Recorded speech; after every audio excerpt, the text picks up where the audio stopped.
The overall goal of this experiment is to generate bar-coded genomic sequencing data from tens of thousands of single cells using a series of microfluidic devices.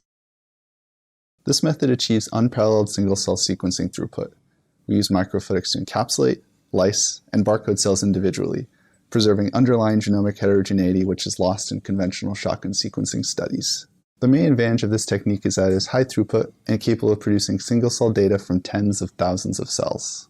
Although we work with microbes in this demonstration, the workflow can be adapted for use with different cell types through minor modifications to the microfluidic device dimensions.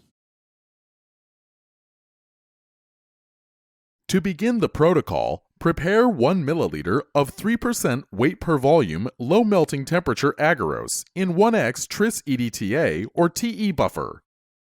Keep the agarose solution on a 90°C heat block just until syringe loading. Resuspend cells in 1 milliliter of phosphate buffered saline or PBS and spin the cells.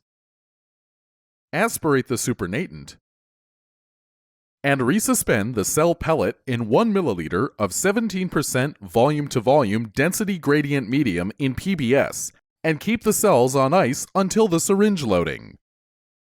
Next, load a 3 milliliter syringe with fluorinated oil, or HFE, containing a 2% weight per weight PFPE PEG surfactant.